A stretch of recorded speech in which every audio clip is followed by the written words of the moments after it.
Mantan Menko Polhukam Mahfud MD kembali buka suara dan mengskakmat para penentang RUU perampasan aset. Karena dengan seiring makin kencangnya desakan publik agar RUU perampasan aset segera disahkan, ternyata ada juga sekelompok orang yang membuat perlawanan. Mereka membangun narasi bahwa RUU perampasan aset tidak penting. Bahkan ada yang mengatakan RUU perampasan aset buatan Jokowi dan tujuannya untuk menyandra lawan politiknya. Sayangnya, dari para penentang RUU perampasan aset itu, salah satunya adalah Ahok yang mempertanyakan kenapa publik terus mendorong RUU tersebut. Karena menurutnya, RUU itu akan dijadikan bahan penegak hukum memeras pejabat yang korupsi. Nah, menurut Mahfud MD, Undang-Undang Perampasan Aset hanya ditakuti koruptor. Karena undang-undang tersebut akan menguntungkan negara dan rakyat. Uang negara yang hilang bisa kembali dengan menyita aset koruptor. Dia juga mengatakan RUU itu tidak bisa dijadikan alat untuk memeras orang lain. Supaya lebih jelas, kita simak bersama pernyataan Mahfud MD. Tapi sebelum itu, saya akan tampilkan video propaganda yang menolak RUU perampasan aset. Undang-undang perampasan aset, paham nggak? Iya. Paham nggak teman-teman tentang bahaya undang-undang perampasan aset ini? Paham nggak asbabul wurudnya kalau dalam bahasa ilmu hadis itu sebab-sebab lahirnya hadis gitu. Kalau dalam bahasa Al-Quran asbabun nuzul.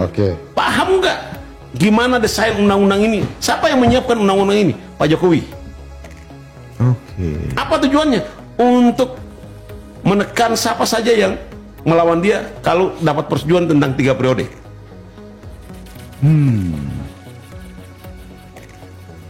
Ini materi paling simpel di undang-undang ini. Tidak akan makan oligarki dan konglomerat ke atas. Oh gitu bang. Karena padahal ini lagi rame orang. Karena gambaran tentang pendapatan mereka itu jelas. Nah kalau saya dan Adinda Ilham ini, gambaran kita tidak jelas.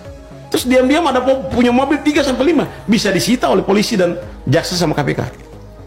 Padahal itu kan bisa jadi warisan ya. Mau haram atau halal bisa disita tanpa ada putusan pengadilan dulu.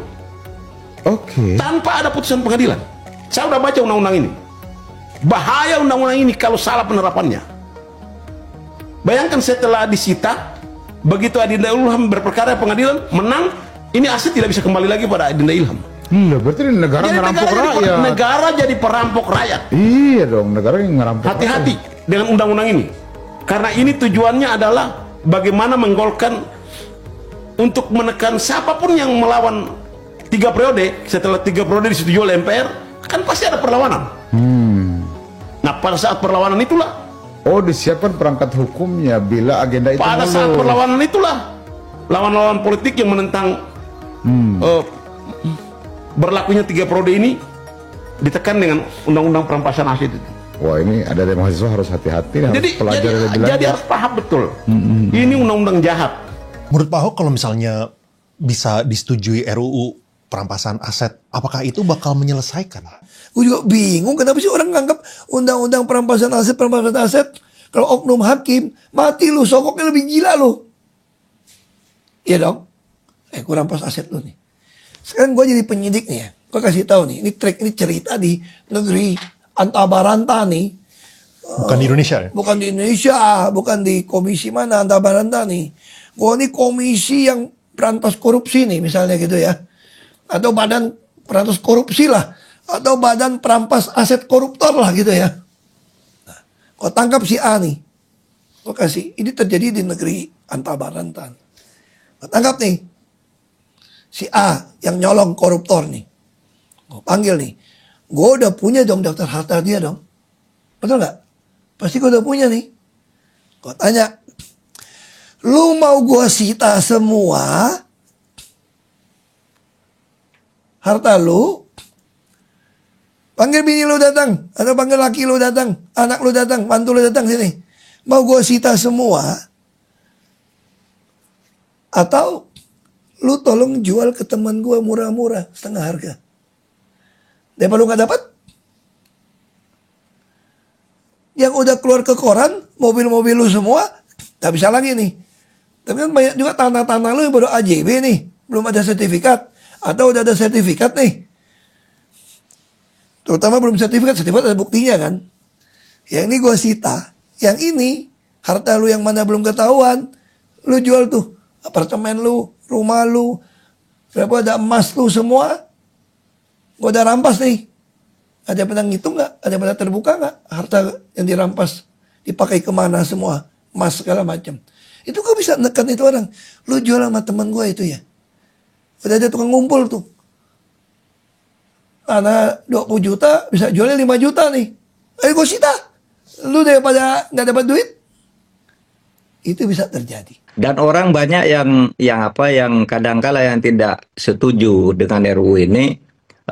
Mereka tidak pernah baca RUU-nya sebenarnya. Tidak ada yang menakutkan dari sini kecuali koruptor yang takut. Kalau orang-orang biasa, aktivis gerakan penegakan hukum pasti paham bahwa ini RUU ini bagus untuk pemberantasan korupsi. Tidak ada tindakan sewenang-wenang. Coba mari kita berdebat. Di mana tindakan sewenang-wenang yang akan muncul dari RUU ini? Ada yang berkampanye hati-hati. Undang-undang perampasan aset itu besarnya, tebalnya 300 halaman. Anda belum baca, jangan setuju dulu. Nah, saya yang ikut buat kok itu hanya 42 halaman, itu sudah termasuk penjelasannya ya 15 halaman. Jadi undang-undang itu hanya 68 pasal. Apa untung rugi dari disahkannya RUU perampasan aset? Oh, jangan-jangan nggak ada ruginya, untung semua ini bagi negara khususnya? Bagi negara untung, tapi bagi koruptor akan rugi karena dia tidak bisa menyembunyikan aset hasil korupsi. Menurut Pak Ahok, kalau misalnya bisa disetujui RUU perampasan aset, apakah itu bakal menyelesaikan? Gue juga bingung kenapa sih orang nganggap undang-undang perampasan aset, kalau oknum hakim mati lu, sokoknya lebih gila lu. Iya dong. Gue rampas aset lu nih. Lu mau gua sita semua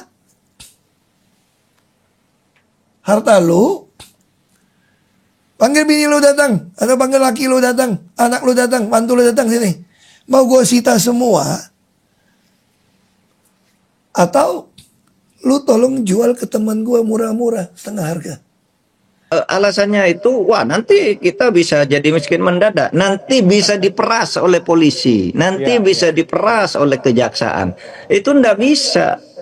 Kenapa diperas? Karena yang memutuskan itu pengadilan. Cuma pengadilan sendiri malah tindak pidana, tapi diselesaikan secara perdata dengan pengadilan sendiri. Yang menetapkan tuh hakim. Misalnya si A korupsi, orangnya lari ndak ketemu, rampas asetnya melalui permintaan ke pengadilan. Nah, perkaranya yang lari ini cari terus sampai ketemu, tapi asetnya dirampas dulu. Karena kalau enggak, nanti dia lari sampai daluarsa baru pulang, habis. Nggak bisa dilakukan tindakan hukum gitu. Maka ini diambil dulu dan itu tidak bisa diperas oleh polisi maupun jaksa. Karena apa? Ini nanti ke pengadilan perampasan aset, bukan pengadilan korupsinya. Pengadilan korupsinya nanti terus jalan sendiri. Prof, respon panjenengan seperti apa nih? Bahagia, happy, karena setelah bertahun-tahun terlunta-lunta, DPR nanti berjanji akhir tahun ini akan selesai RUU perampasan aset ini.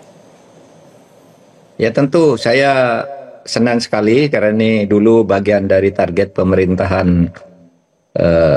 Pak Jokowi periode kedua, dan sebenarnya pada periode pertama sudah diajukan juga, tapi terus ada pemilu tahun 2018 itu terhenti. Ya kita bahagia karena berarti demokrasi masih hidup, aspirasi masyarakat yang sesudah disampaikan ke DPR secara prosedural agak sulit, lalu melalui aksi unjuk rasa yang besar kemudian direspon untuk segera dilakukan pengesahan atau pembahasan RUU ini. Saya tentu saja sangat senang. Gitu, tapi, Mas Hamdan. Apa jenengan optimis atau pesimis dengan janji-janji DPR ini? Mengingat sempat disebutkan oleh Pak Bambang Pacul yang sempat viral di mana-mana bahwa kita ini bukan apa-apa tanpa restu ketum-ketum partai. Saya agak optimis kali ini karena gelombang aspirasi rakyat itu terus menguat sampai hari ini ya, meskipun tidak unjuk rasa fisik, tapi di media, di medsos dan sebagainya itu luar biasa. Dan kalau ini dibuat main-main, ditanggapi dengan seadanya, mungkin akan susah. Tetapi saya optimis karena pemerintah sekarang kan sudah menjanjikan juga gitu. Apalagi yang bicara sudah istana ya, Presiden Prabowo. Kalau sudah Presiden bicara, saya kira tidak bisa menolak. Paling bisanya mencari-cari akal agar nanti RUU-nya itu bisa lebih akomodatif terhadap ketakutan-ketakutan orang atas undang-undang ini. Tidak apa-apa, ini demokrasi. Nanti apa yang ditakuti kita bahas bersama-sama. Yang penting pemberantasan korupsi itu harus jalan agar negara ini menjadi baik. Iya, apalagi ketum-ketum partai ini kabarnya sudah sempat dipanggil Pak Prabowo ke istana. Seperti apa Anda melihatnya, Prof? Iya, saya kira itu kuncinya. Karena memang DPR itu kan tergantung pada partainya. Semua seperti dikatakan Mas Bambang Pacul dulu ya memang nunggu ketua. Kalau ketua tidak mengizinkan ya tidak boleh. Nah, dulu juga kan begitu. Dengan Pak Jokowi kan, Pak Jokowi bilang saya akan panggil partai dulu, tapi kirim surat ini dulu. Nanti ketua partai, kalau ini tidak jalan di DPR, saya panggil ketua partai. Kalau ketua partai juga tidak setuju ini, saya akan keluarkan perpu di akhir pemerintahan saya. Gitu dulu Pak Jokowi. Iya, nah, sekarang kan tidak perlu perpu. Sudah bisa jalan dibahas sama-sama. Gitu. Iya. Prof, target rampung akhir tahun ini apakah ini nggak terlalu cepat? Apakah cukup realistis? Mengingat nanti jangan-jangan banyak pasal-pasal yang dipangkas semacam itu karena terlalu buru-buru mungkin? Ya, begini, tergantung mekanisme apa yang dipakai. Kalau mekanismenya diubah, dulu kan di prolegnas ini disetujui. Yang mengusulkan, yang mengajukan RUU itu pemerintah. Nah, kalau yang dari pemerintah sudah selesai, gitu. Tapi kalau DPR diubah menjadi usul DPR, mungkin mau dibahas lagi dari awal. Dan itu lama gitu. Oleh sebab itu, kalau mau pakai usul pemerintah tinggal dibahas, yang disetujui bagian mana, yang tidak disetujui bagian mana. Itu saya mungkin agak percaya bisa selesai tahun ini, dan itu tidak terburu-buru karena sudah lama. Dan orang banyak yang kadangkala yang tidak setuju dengan RUU ini, mereka tidak pernah baca RUU-nya sebenarnya. Tidak ada yang menakutkan dari sini kecuali koruptor yang takut. Kalau orang-orang biasa, aktivis gerakan penegakan hukum pasti paham bahwa ini RUU ini bagus untuk pemberantasan korupsi. Tidak ada tindakan sewenang-wenang. Coba mari kita berdebat. Di mana tindakan sewenang-wenang yang akan muncul dari RUU ini? Ada yang berkampanye hati-hati. Undang-undang perampasan aset itu besarnya, tebalnya 300 halaman. Anda belum baca, jangan setuju dulu. Nah, saya yang ikut buat kok itu hanya 42 halaman. Itu sudah termasuk penjelasannya ya 15 halaman. Jadi undang-undang itu hanya 68 pasal. Gitu. 68 pasal itu pun yang salah satu yang ditakutkan adalah ada pelanggaran HAM nanti di situ, Prof. Nggak ada, karena Undang-Undang perampasan aset itu dilakukan perampasan terhadap harta-harta yang diduga diperoleh dari hasil tindak pidana atau diduga akan digunakan untuk tindak pidana, gitu. Dan itu ada prosedurnya. Ada pemidanaan terlebih dahulu, Prof. Meskipun tanpa ada pemidanaan. Tanpa ada pemidanaan lebih dulu. Jadi kalau dalam kasus perampasan aset itu ada dua prosedur hukum. Satu, proses pidananya jalan. Tapi proses pidana itu kan tidak bisa cepat ya. Kadangkala orangnya lari. Kalau tidak ada perampasan aset sebelum orangnya ketangkap kan tidak bisa dirampas asetnya. Kadangkala dalam proses pidana barang itu sudah dikonversi menjadi milik orang lain, menjadi milik diri sendiri. Itu tidak bisa diambil kalau tidak ada undang-undang perampasan aset. Padahal tindak pidananya jelas. Atau kasus yang terbaru, ada orang nih nyerahkan uang ke Kejaksaan Agung dalam kasus BTS Kominfo 27 miliar. Ini sekarang nggak jelas ini uang perkara apa, iya kan? Nah kalau ada begitu rampas dulu lalu cari pelakunya, gitu kan bisa. Nah jadi tidak ada 300 halaman itu tidak ada. Kita bisa diskusi ini hanya dalam 1 jam kalau untuk materinya, gitu. Lalu mana yang disetujui, mana yang berbahaya, mana tidak, itu bisa dibahas bersama-sama dalam waktu beberapa hari. Kalau mau pakai yang dari pemerintah, gitu. Jadi idealnya mekanismenya lewat pemerintah bisa diselesaikan hanya dalam beberapa hari ya, Prof ya. Baik. Ya karena Baik. draftnya sudah ada, sudah dikirim ke DPR. Baik. Gitu. Baik, Prof. Gitu. Kita akan lanjutkan perbincangan kita terkait dengan RUU perampasan aset ini, pemirsa. Apa sebenarnya yang membuat para elit politik ini alergi dengan RUU perampasan aset ini? Substansi apa saja yang membuat resistensi begitu kuat? Kita akan bahas selanjutnya. Pemirsa, masih bersama kami di Top Report, bersama saya Amral Kafi dan juga masih bersama dengan Prof. Mahfud MD. Prof, mungkin dari panjenengan bisa diterangkan secara lebih gampang kepada masyarakat awam yang belum terlalu melek hukum ini. Sebenarnya apa untung rugi dari disahkannya RUU perampasan aset? Oh, jangan-jangan nggak ada ruginya, untung semua ini bagi negara khususnya? Bagi negara untung, tapi bagi koruptor akan rugi karena dia tidak bisa menyembunyikan aset hasil korupsi. Karena gini, hasil korupsi itu kalau tidak ada undang perampasan aset, meskipun korupsinya nyata di depan mata, tetapi belum diadili secara pidana karena orangnya sakit, orangnya lari, hartanya sudah dibagi dan sebagainya, itu tidak bisa dirampas. Dengan undang-undang perampasan aset ini bisa, itu dirampas. Jadi undang-undang perampasan aset ini membuka jalur baru di pengadilan, ya. Jalur baru itu artinya aset yang harus dirampas itu tidak boleh sewenang-wenang dilakukan oleh polisi, oleh jaksa, tidak. Itu dilakukan oleh pengadilan, tetapi bukan pengadilan pidananya. Pengadilan pidananya terus jalan. Jadi undang-undang pengadilan perampasan asetnya ini bisa dilakukan lebih dulu, tapi harus juga melalui putusan hakim. Jadi tidak bisa sewenang-wenang. Jadi ada dua pengadilannya nih. Hakim yang memberi izin merampas aset itu dilakukan melalui penyidikan, kemudian dibawa ke hakim. Hakim setuju untuk diadili, itu diumumkan ke masyarakat. Ini ada perampasan aset, siapa yang keberatan. Jadi orang yang merasa hartanya rampas sewenang-wenang itu maju ke pengadilan.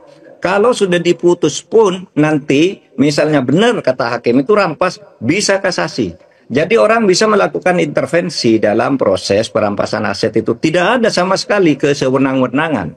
Tetapi kalau itu memang benar-benar hasil korupsi atau hasil kejahatan, tindak pidana, ya itu memang harus dirampas. Jadi prosedurnya sangat ketat. Dan gini, membuat undang-undang perampasan aset itu menjadi semacam keharusan bagi negara. Karena UNCSC, United Nations Convention Against Corruption, itu tahun 2003, itu mengeluarkan ketentuan-ketentuan tersebut bahwa harus ada undang-undang atau harus ada mekanisme perampasan aset, harus ada mekanisme perampasan terhadap orang yang kekayaannya melebihi profil jabatannya, harus ada perampasan terhadap orang yang menyembunyikan harta dan mengkonversi harta tidak sah menjadi harta pribadi atau warisan atau apa, itu nanti dirampas dulu gitu melalui sebuah pengadilan. Dan UNCSC ini sudah diratifikasi di Indonesia melalui Undang-Undang Nomor 7 Tahun 2006.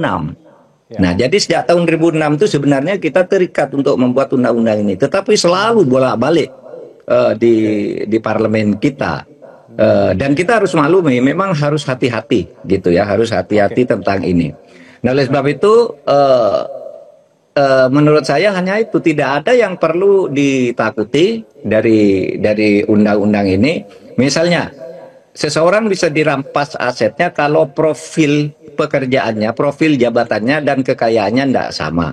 Saya misalnya menjadi menteri 5 tahun. Berapa sih pendapatan saya jadi menteri 5 tahun? Taruhlah kalau disimpan semua, maksimal misalnya 6 miliar. Nah, tiba-tiba kekayaan saya itu, pendapatan baru selama 5 tahun menjadi menteri itu kok jadi 11 miliar. Gitu. Nah, di situ yang 5 miliar itu bisa diduga karena profil itu, profil pekerjaannya tidak mungkin karena tidak punya 11 miliar. Maka nanti diselidiki, disidik ya. Kemudian saya menjelaskan, enggak, ini saya tambah sekian karena misalnya saya mendapat warisan dari ayah saya mendapat kenaikan NJOP dari tanah-tanah saya yang dulunya ada di tempat terpencil, sekarang ada di pinggir jalan tol sehingga mahal. Nah, itu sudah dijelaskan begitu ya selesai.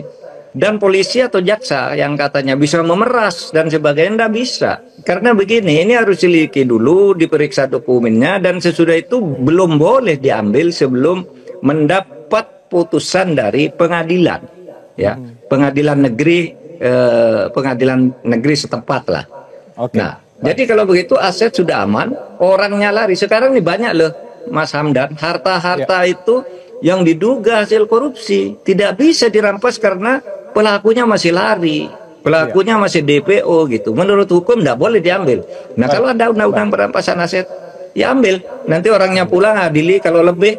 Di putusan yang dirampas asetnya 20 miliar, ternyata vonisnya menyatakan tidak, dia korupsinya hanya 10 miliar, ya kembalikan. Kan gitu selebihnya itu. Jadi tidak ada kesewenang-wenangan di sini. Cuma orang takut saja karena asetnya dirampas. Memang koruptor yang prinsipnya tepatnya ya.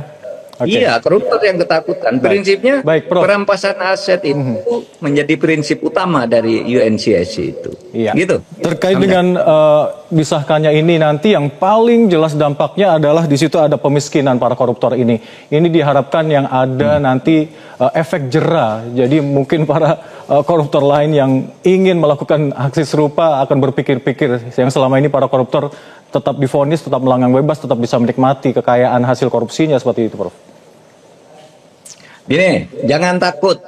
Gini, nanti akan ada aturan pemberlakuan di RUU yang dibuat oleh pemerintah. Selama ini pemerintah tahu, saya tahu orang itu pada takut kalau ini diberlakukan harta saya dirampas semua.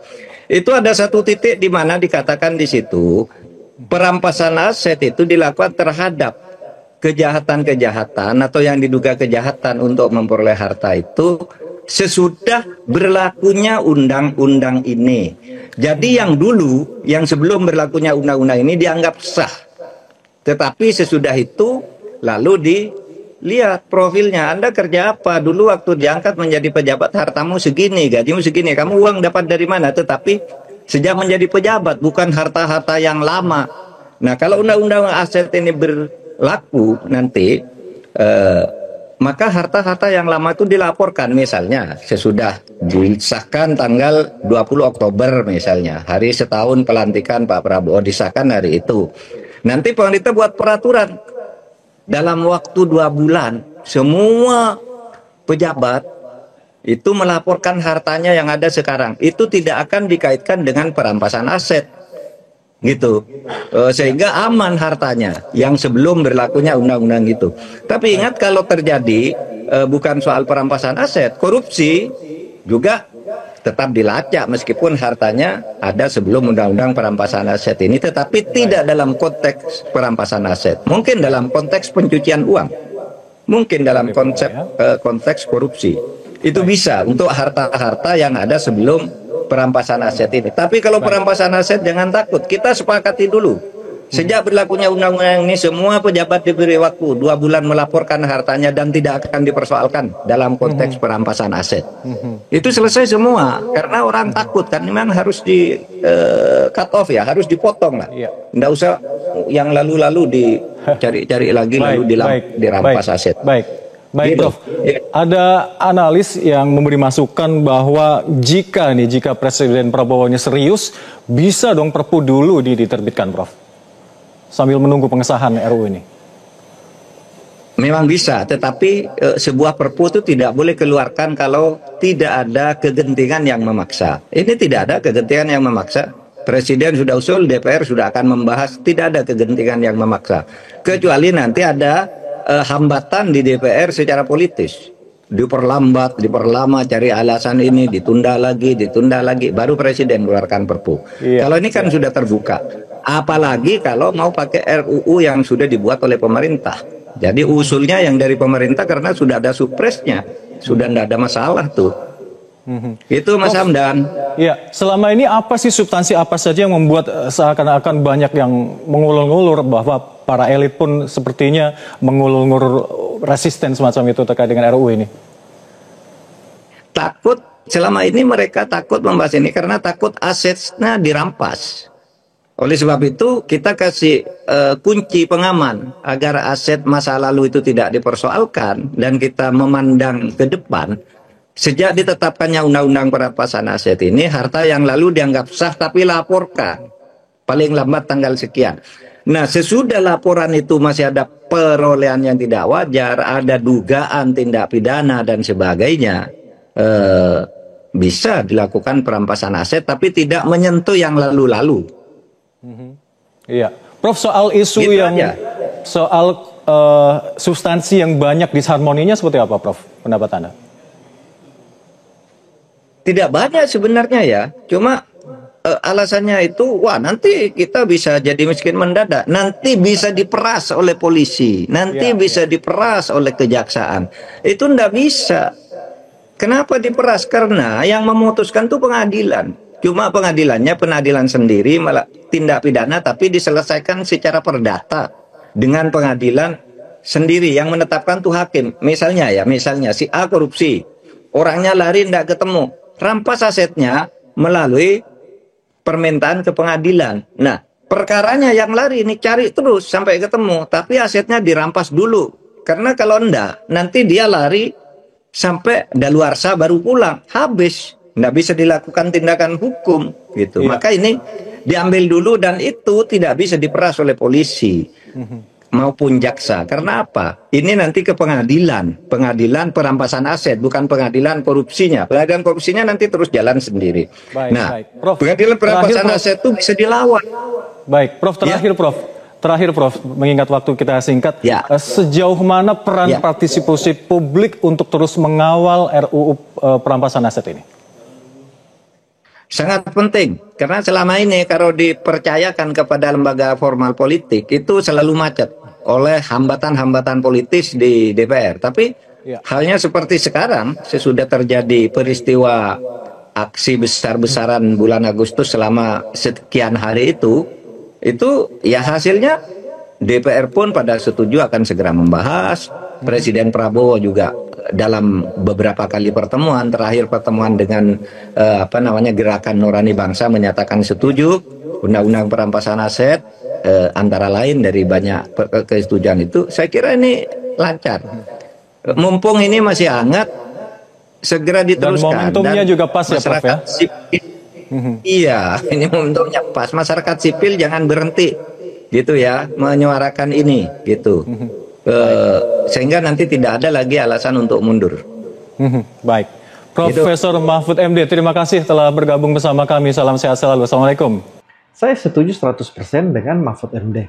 RUU ini hanya ditakuti koruptor atau para pembela koruptor. Karena dengan undang-undang perampasan aset, koruptor dimiskinkan dan negara kembali mendapatkan uangnya yang dicuri. Jadi saya heran, masih ada orang yang mengkampanyekan sebaliknya, malah mengajak publik untuk tidak mendukung RUU ini menjadi undang-undang. Saya curiga orang-orang ini termasuk Ahok dikerahkan partai atau koruptor yang ketakutan. Karena sudah belasan tahun RUU ini memang terus diganjal. Sementara RUU lain bahkan hanya dalam semalam bisa langsung disahkan DPR. Bahkan dulu Presiden Jokowi sudah pernah mengeluarkan surat presiden atau supres ke DPR agar RUU ini disahkan di 4 Mei 2023 lalu. Tapi DPR acuh terhadap presiden. Bahkan di sidang paripurna tidak pernah menyinggung, apalagi membacakan surat presiden itu. Padahal Presiden Jokowi kala itu meminta agar DPR memberikan prioritas utama untuk pembahasan RUU tersebut. Karena Presiden menilai RUU itu sangat diperlukan sebagai landasan hukum untuk menyelamatkan harta negara yang berada di bawah cengkraman koruptor. Jadi seolah-olah ada upaya sistematis dari DPR untuk menghalangi pengesahan RUU perampasan aset. Dan terbongkar ketika politisi PD Perjuangan Bambang Pacul buka suara bahwa ternyata harus ada restu ketua partai termasuk Megawati agar RUU tersebut disahkan. Nah sekarang RUU ini kembali panas karena mendapatkan desakan publik saat demo lalu. DPR dan Presiden pun terlecut dan mengaku akan membahas dan mengesahkan RUU ini. Tapi saya kok pesimis karena melihat ada upaya lain lewat mengerahkan sejumlah tokoh untuk melemahkan RUU ini. Jadi teman-teman, kita harus terus kawal RUU perampasan aset ini hingga disahkan. Karena jika bukan publik yang bergerak dan terus mendesak, saya pikir tidak mungkin partai politik dan DPR menuntaskannya. Salam kontra narasi.